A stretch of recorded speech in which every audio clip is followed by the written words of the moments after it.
E depois veio o período da crítica e da especulação, né? Que está dividido em três, né? Racionalismo, liberalismo e neo-ortodoxias. Vejamos por parte. Teologia racionalista. A teologia racionalista, movida pelo iluminismo, não contentou apenas em harmonizar a revelação com a razão, como no período escolástico ou ortodoxo, mas submete a revelação ao tribunal da razão, dando a esta o dever de purificá-la de todos os elementos sobrenaturais, tá? Ou seja, era uma teologia que buscava toda a razão, né? Toda aquela razão dentro da revelação. Toda a revelação bíblica, toda a revelação da Escritura teria que passar pelo crivo da razão, ok? E os principais expoentes dessa teologia foi o Gottfried Leibniz, que procurou estabelecer uma harmonização sistemática entre filosofia e teologia, né? Também Johann Ernst, né, que introduziu um método de filologia e a história da interpretação da Bíblia. Ou seja, a Bíblia deve ser julgada textual, histórica e filologicamente. Esse método trouxe mais dúvidas sobre a veracidade da Bíblia do que a favor dela, né? Então ele trouxe um método aí que acabou questionando a Bíblia. Johann Semler, né, que usou o mesmo método de Ernst, reduziria aí a Bíblia a uma produção humana, sujeitando às dúvidas e a erros científicos, históricos e geográficos. Então, esse período aí da crítica e da especulação foi o período onde colocou a Bíblia em xeque, né? Colocou a Bíblia aí na questão, no banco dos réus, vamos dizer assim. Gottlieb Lise, né, chegou à conclusão de que não há distinção entre o cristianismo e as outras religiões não cristãs. Esse aqui já chegou no ponto de dizer que todas as religiões são iguais, inclusive o próprio cristianismo, né?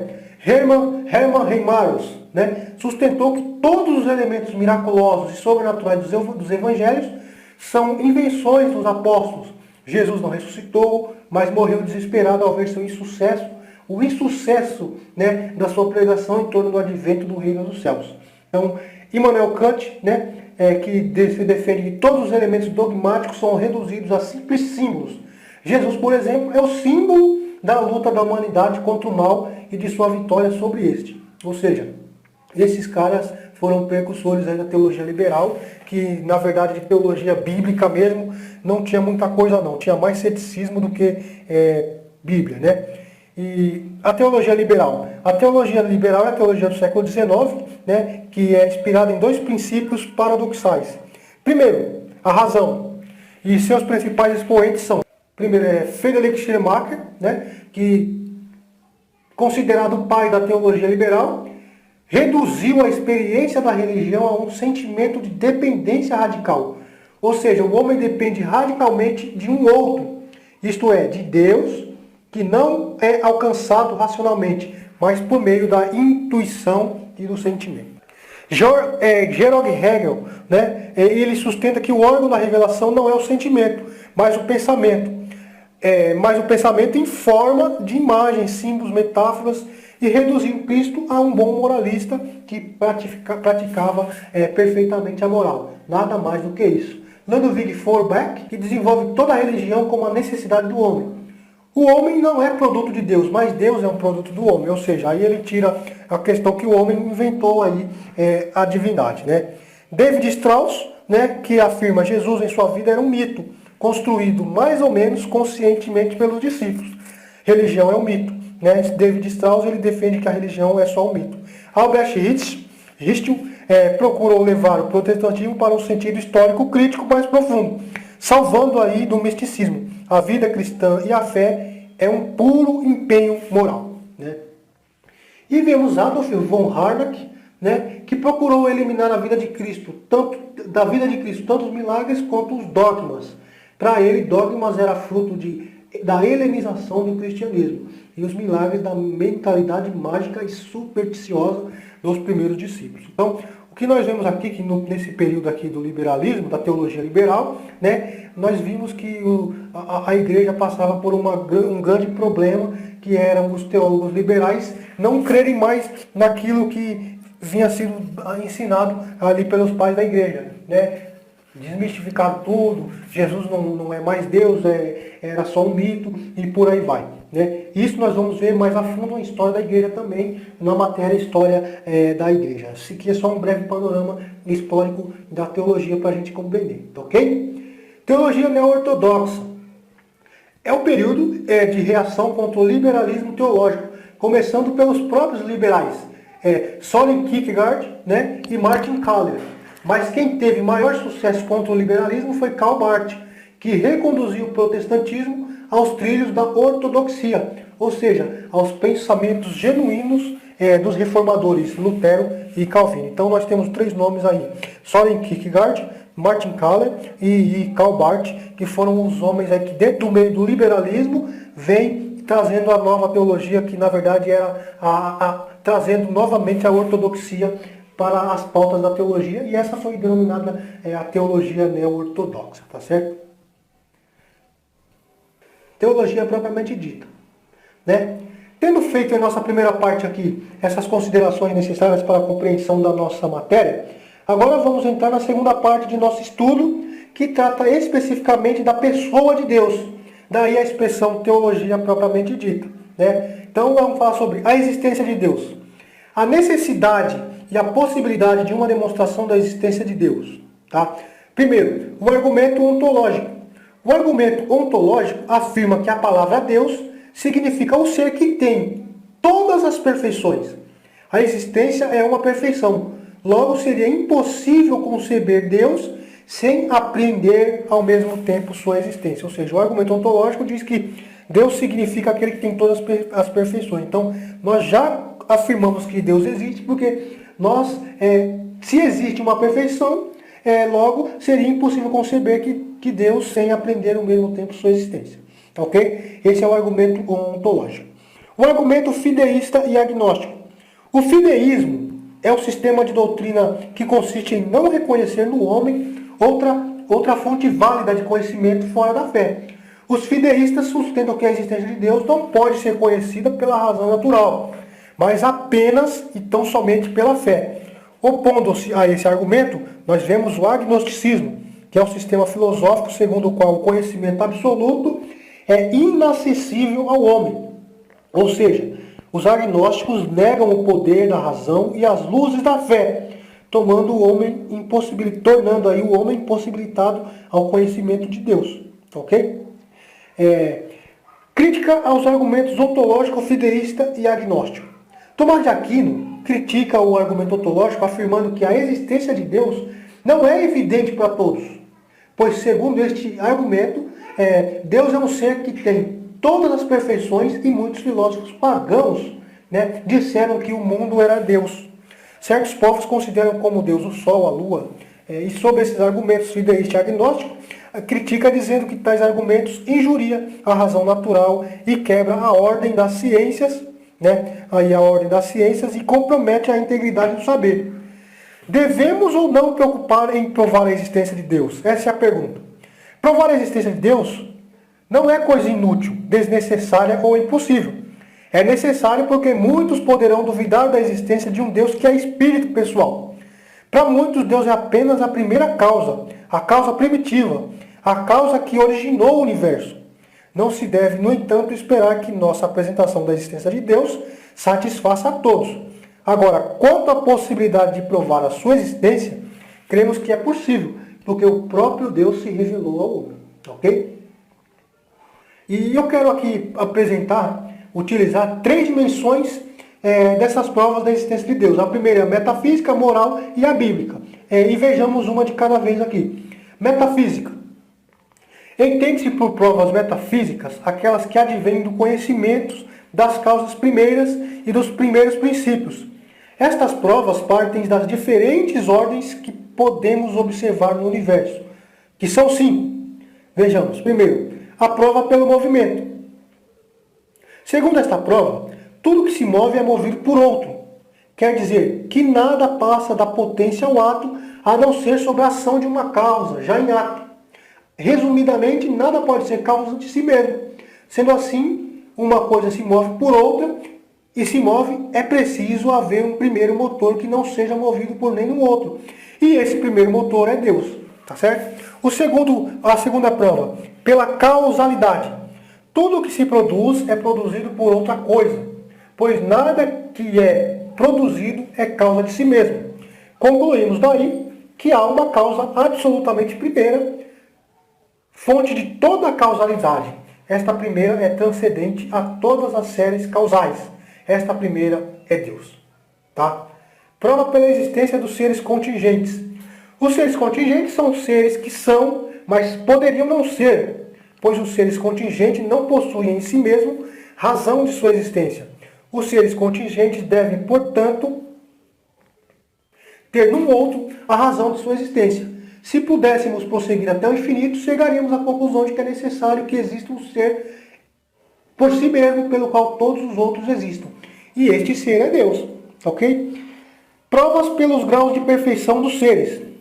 As coisas manifestam aspecto diferentemente de beleza. Se a beleza se encontra em diversos seres, segundo os graus diferentes, é necessário que seja produzida neles uma causa única. Se esta beleza pertencesse à própria essência dos seres, ela seria eles necessariamente a possuiriam perfeita, sem limite, nem restrição, já que emanaria de si mesmo. O fato de haver graus de perfeição nos seres nos faz concluir que existe uma beleza absoluta e infinita. Quem é essa beleza? É o próprio Deus, ok? E a prova pela ordem do mundo. A ordem universal é evidente. Esta organização complexa, objetivando um fim, exige uma inteligência ordenadora. Sabemos que os corpos ignoram os fins e, por conseguinte, se os corpos ou elementos corporais conspiram em conjunto, é necessário que sua organização tenha sido obra de inteligência. É necessário, então, admitir que existe uma causa ordenadora no universo. E essa causa é o próprio Deus, tá ok? Provas morais da existência de Deus. As provas morais são assim chamadas porque têm seu ponto de partida na realidade moral. São 4 as provas morais. Primeiro, a prova pela obrigação moral. A obediência não é uma espécie de miragem fabricada pela humanidade. A obediência é essencialmente a busca perseverantemente de um ideal de perfeição moral. Essa obediência ou senso de obrigação moral emana de uma razão suprema, princípio e fim de nossa natureza. É necessário, pois, que esse ideal seja a um tempo realizado e sancionado por um bem transcendente, vivo e pessoal, ou seja, é obrigação moral. Provas pelas aspirações da alma. O homem é um ser de inquietude, que anseia tomar posse de uma felicidade perfeita, estável e sem fim. A morte não pode ser para ele um mergulho no vácuo. Ele aspira a viver infinitamente. Assim sendo, o homem espera um bem supremo que satisfaça os profundos desejos do coração humano e uma providência que assegure a realização de uma soberana e incorruptível justiça. Tá ok? Então, é mais uma prova da existência pela aspiração da alma humana. Né? E a prova pelo consentimento universal. A ideia de Deus é uma ideia universal, no tempo e no espaço. Em todas as culturas, os homens sábios e ignorantes afirmam sua crença na existência de um chefe soberano do universo. Essa universalidade significa que há razões poderosas e acessíveis a todas as inteligências em favor da crença em Deus. Né? Prova pela existência religiosa. Grandes almas religiosas afirmam ter entrado em contato experimental com Deus. Embora o testemunho da experiência religiosa só tenha valor e força probatória para aqueles que já admitem, pela razão e pela fé, a existência de um Deus pessoal, é forçoso concluir que uma experiência religiosa não se aplica, a não ser pela existência real do ser, com o qual se tem a experiência. E até os não crentes testificam dessa experiência dos crentes em Deus. Então, é uma prova forte, que é a prova aqui pela experiência religiosa, tá ok? E também aqui nós temos as provas bíblicas, né? Que até agora nós não falamos aí de provas bíblicas, vamos entrar um pouquinho na Bíblia, né? Até agora, em nossa argumentação, quanto à prova da existência de Deus, não temos lançado mão da Bíblia. Temos baseado exclusivamente nos fatos do universo físico e daquilo que a razão humana pode perceber. Agora vejamos o que a Bíblia diz a respeito da existência de Deus. Primeiro ponto. Na Bíblia, a existência de Deus é uma pressuposição básica. Tá? A Bíblia já pressupõe que Deus existe, né? A Bíblia não procura oferecer prova racional quanto à existência de Deus. Ela já começa tomando a sua existência como pressuposição básica, como vemos ali onde Moisés escreve em Gênesis do capítulo 1, versículo 1. No princípio criou Deus os céus e a terra. Ele já começa pressupondo que existe um Deus que criou tudo. Tá certo?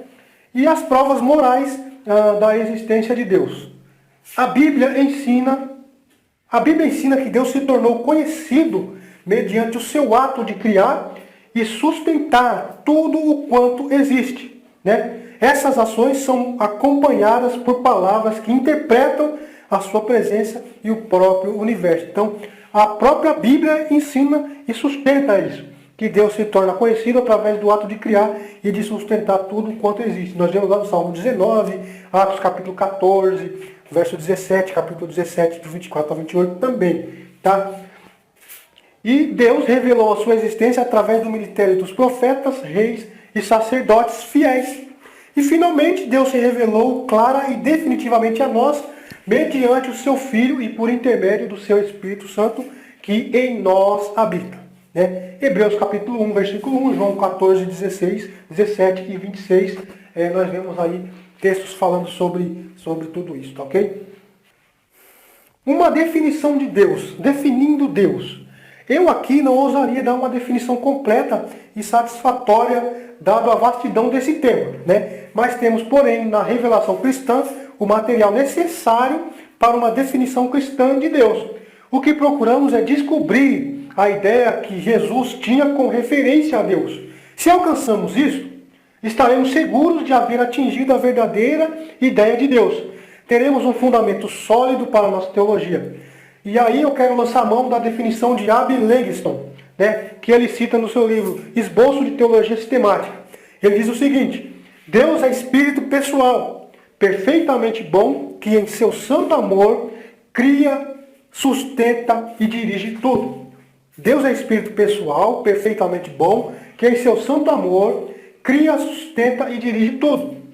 Para mim, essa definição parece ser a mais precisa para o nosso estudo aqui por hora, porque ela envolve os seguintes pontos, conforme o escritor citado, conforme Langston. Ele envolve a natureza de Deus. Olha só, ele é espírito pessoal. O caráter de Deus, ele é perfeitamente bom. A relação de Deus para com o universo, cria, sustenta e dirige tudo. O motivo de Deus com suas relações para com tudo quanto existe, amor.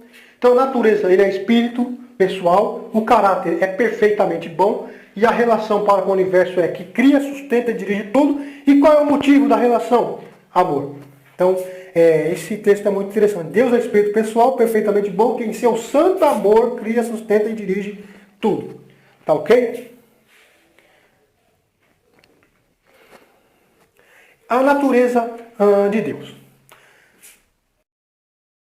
Certos filósofos sustentam que a natureza divina permaneceria absolutamente desconhecida para nós, porque nossa razão está limitada ao finito e ao revelativo. No entanto, a nossa teologia nos dá conta de que podemos conhecer Deus, haja vista que ele tem se revelado. De acordo com as Escrituras, a natureza de Deus é espiritual. João 4:24, né? Deus é espírito pessoal. Então vejamos por parte. Deus é espírito. O espírito não é material e nem procede da matéria, é invisível, porém real. Espírito é um ser real, verdadeiro, mas invisível, constituído de poderes de pensar, sentir, querer e ainda mais os de consciência própria e de direção própria. Quanto à essência do espírito, nada podemos dizer, pois é desconhecida. Todavia, conhecemos o espírito pelas suas manifestações, assim como conhecemos a vida e a eletricidade pelas suas manifestações. O ensinamento da Bíblia, especialmente no Novo Testamento, é de que Deus é espírito, como vimos em João 4:24. Mas convém notar que, além de espírito, Deus é espírito perfeito. Em Deus não há nada de imperfeição, nenhum desequilíbrio em seus poderes de pensar, sentir e querer. O conhecimento dele é perfeito, perfeito. E perfeito é o seu sentir, e perfeita é a sua vontade. Em Deus não há nenhum meio de aperfeiçoamento dos poderes de pensar, querer e sentir, pois tudo quanto pode ser, Deus é perfeito. Deus não pode melhorar o seu poder. Deus não pode melhorar o seu amor, porque Ele já é perfeito. Tá ok? Deus é espírito pessoal. Para muitos, o termo espírito é muito vago. Por isso eu quero enfatizar que Deus não é simplesmente espírito. Deus é um espírito pessoal. Espírito pessoal é um ser que pensa, que sente, que quer e que tem, e ainda mais, poder de consciência e direção própria, né? Ou seja, ele é um espírito pessoal, ele é uma pessoa, né? Ele sente, ele tem consciência, ele tem direção própria, tá ok? E o que seria essa consciência própria? Quer dizer, o poder que a pessoa tem de estar consciente de si mesmo. Somente ao espírito pessoal é dado fixar o pensamento em si mesmo e chegar a conhecer-se a si próprio. A consciência própria em Deus é perfeita, tá certo?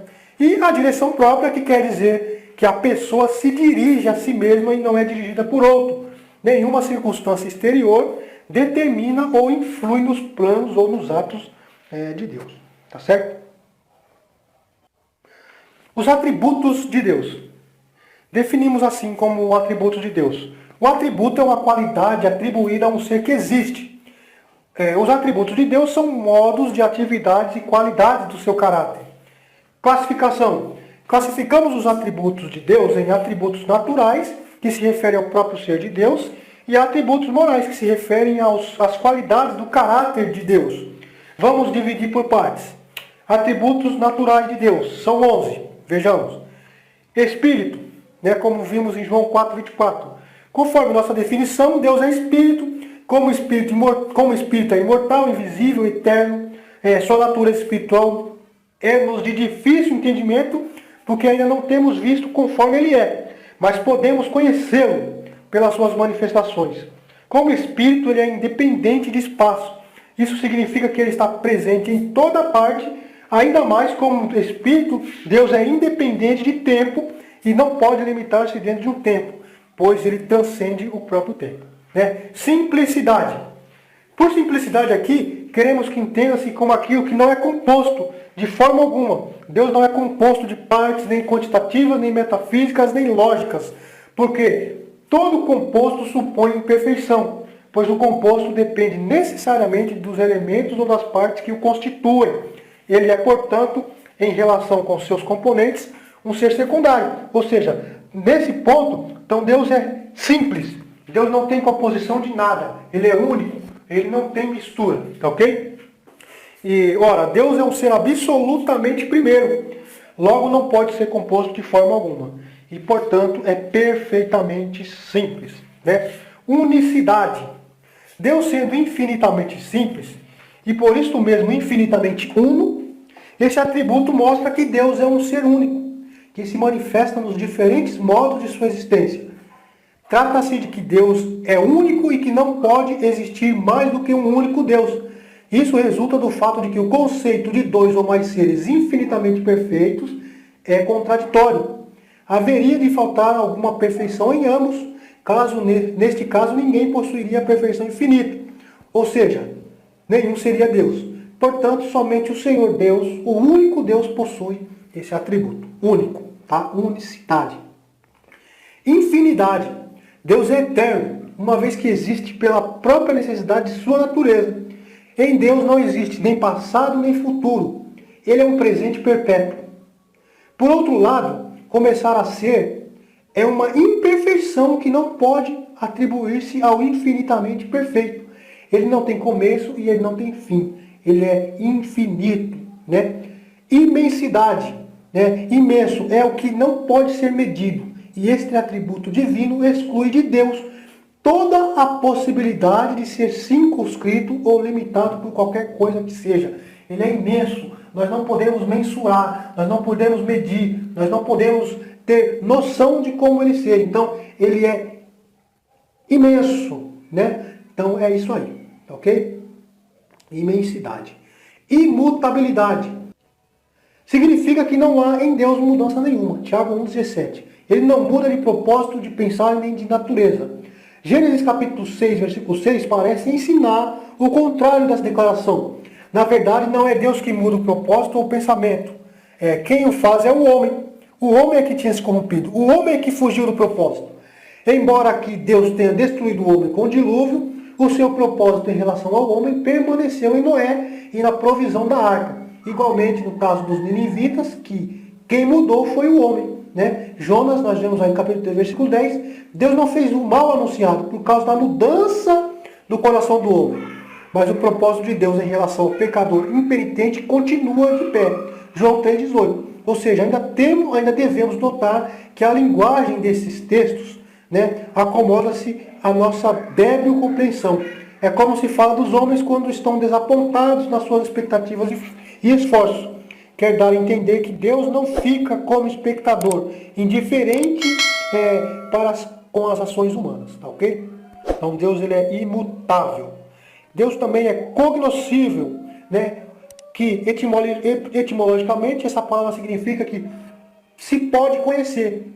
Isso não significa que podemos compreender completa e exaustivamente a totalidade do caráter de Deus. Né? Isso indica que é da sua vontade que o conheçamos. Tá? Como nós temos em Salmos 46:10, né? Deus é cognoscível. Ele nos dá a se conhecer. Ok? Deus também é sábio. O conhecimento que Deus possui dá-lhe o discernimento de tudo quanto existe e poderá existir. O seu conhecimento está além da nossa simples imaginação. São ilimitados. Tá? Deus deseja que participemos de sua sabedoria e de seu conhecimento a fim de podermos conhecer os seus planos para o nosso respeito. Para podermos então viver no centro da sua vontade. Né? Colossenses 2:3 diz isso. Né? Então, e Deus é onipotente.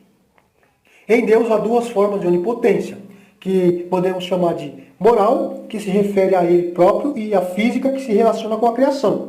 Né? Onipotência moral significa que Deus é tão poderoso que não pode praticar o mal, e nem sequer pode ser tentado. Ele não pode praticar qualquer ato que discorde da sua natureza moral.